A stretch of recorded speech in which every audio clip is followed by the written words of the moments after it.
The Earth has been warming at an unprecedented rate due to human activity since the 1830s. This warming, called climate change, is dangerous to all life on Earth and will require worldwide cooperation to solve. Its effects are pervasive throughout the globe and include things such as sea level rising, ocean acidification, extreme weather events, ocean warming, habitat loss, and much more. One of the most pressing factors of climate change is its effect on food production. Because of its impact on weather and precipitation, the growing environment for many important crops is changing, putting pressure on producers to mitigate these effects in any way they can. One of the biggest changes occurring due to climate change is the intensification of El Niño, a natural climate phenomenon. Today, we want to focus on this event and the group that suffers the most from the effects of climate change on crop growth: small farmers. El Niño is a weather phenomenon that occurs every 2 to 7 years, which is defined by a warming of the Pacific equatorial waters by about 0.5 degrees Celsius for 3 consecutive months. It is caused by a reversal of the trade winds that usually prevail from east to west across the Pacific Ocean. When this happens, the warm water that is usually concentrated by the western side of the Pacific Ocean moves back east across the ocean toward North and South America. This movement affects the weather patterns across the globe and can bring storms, floods, droughts, and other disturbances. El Niño itself is a natural climate event that redistributes the heat in the atmosphere. But since humans have been increasing greenhouse gas emissions and heating up the planet, El Niño has become intensified and its occurrence has become a problem, especially for those involved in food production. This is Farmer Frederick. Hello. He lives in South Africa and he grows wheat. Farmer Paihan lives Hello. in Taiwan where he grows rice.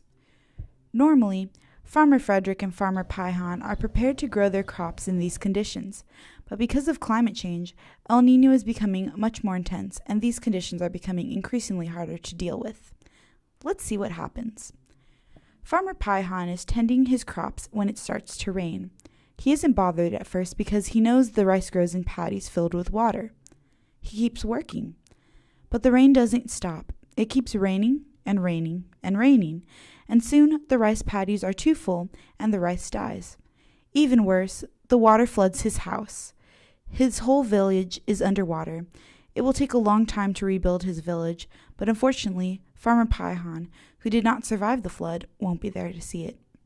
Farmer Frederick is in South Africa, growing wheat in his fields. He knows the weather will be very dry this summer, so he's prepared to irrigate his crops. But as the summer goes on, there's still no rain at all. Large parts of South Africa, including Farmer Frederick's farm, become so dry that the plants start to die. Suddenly, he sees smoke in the distance.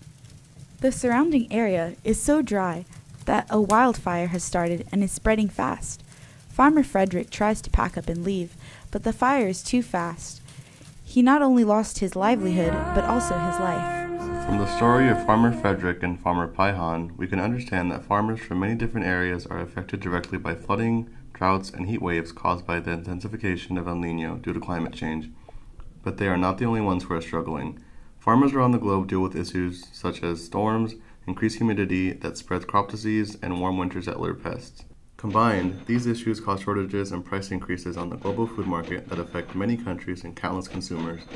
According to a 2017 study, 82.3% of South Africa's land area is used for agriculture. In Taiwan, agriculture is one of the main industries of the country and accounts for 22.7% of land use, according to the CIA's World Factbook.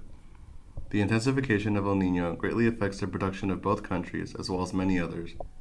While certain countries suffer in different capacities, we all feel the effects through food scarcity and rising prices of common foods, and these effects will only get worse if we do nothing. In order to reduce the harm done to global food production and the human population, we need to work together on a worldwide scale. Our attitudes and actions about climate change have the power not only to create a better world, but also to keep the human population fed and alive.